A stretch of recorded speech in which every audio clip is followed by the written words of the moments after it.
berminat nak menyentuh sedikit apa yang disuarakan oleh Datuk Saifuddin ini tentang pelarian Rohingya ini, iaitu pelarian Myanmar Rohingya ini yang memegang kad UNCHR ini. Sama ada kad itu asli atau tidak, kita tidak tahu. Okey. Cuma apa yang saya kesalkan, kenapa kerajaan gagal bertindak daripada peringkat awal. Daripada kerajaan terdahulu diperintah oleh Barisan Nasional, belakang PH, belakang Pakatan Perpaduan Nasional, Perikatan Nasional, sekarang ini Pakatan Rakyat, PH balik, ya. Masih gagal. Ya. Masih gagal. Berapa lama BN memerintah tapi gagal untuk menempatkan mereka dalam situasi yang bagus. Akhirnya sekarang mereka berkeliaran di kota-kota. Kenapa tidak pada peringkat awal dahulu terapkan mereka di kawasan peladangan, kawasan yang ada boleh memberi mereka menjamin kehidupan untuk sementara. Tapi kerajaan tak buat. Kan? Akhirnya mereka berkeliaran, duduk sana, duduk sini, duduk berkeliaran di Melaka, di Perak, di Penang, di Kedah, merata, berterabur. Ini menimbulkan masalah bagi kerajaan saya tempat. Ya.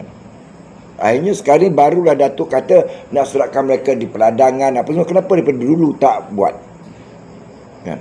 Kenapa?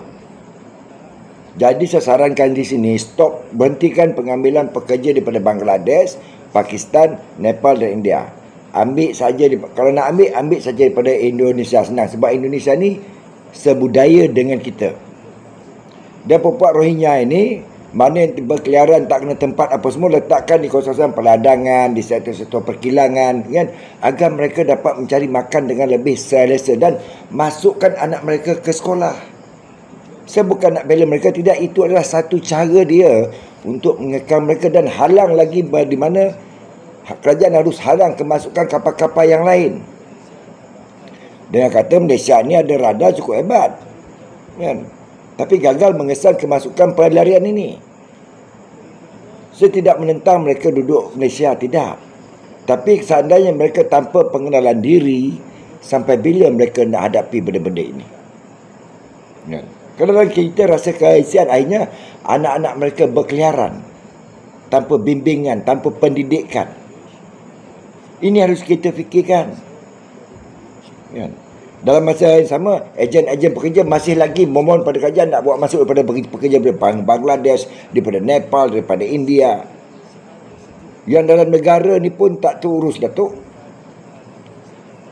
Saya tidak menghalang apa kerajaan-kerajaan yang nak buat. Tetapi saya sebagai rakyat menyuarakan apa yang terdapat dalam hati kami. Kami kesian menengok pelarian Rohingya ini terkapar-kapar. Ya. Ya. Tidak sepatutnya kerajaan membiarkan mereka berniaga tanpa lesen, memandu tanpa lesen. Ya. Ini masalah bagi negara.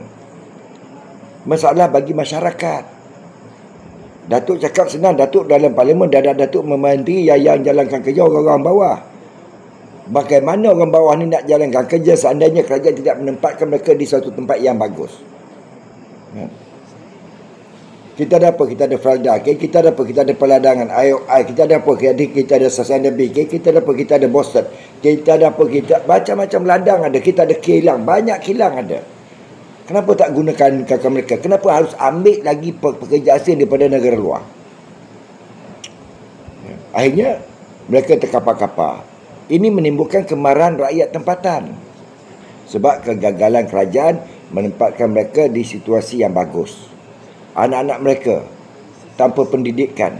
Ini amat menyedihkan. Bagaimana negara ketiga nak ambil mereka sedangkan mereka tak ada knowledge? Ini persoalan dia. Katalah Amerika, Australia, tak nak mereka ni. Sebab mereka tak ada knowledge. Tak ada pendidikan. Ini yang menjadi membuatkan kita kesian kepada mereka. Ya. Dalam masa sama, kita fikirlah kembali bagaimana nak mengatasi masalah ini.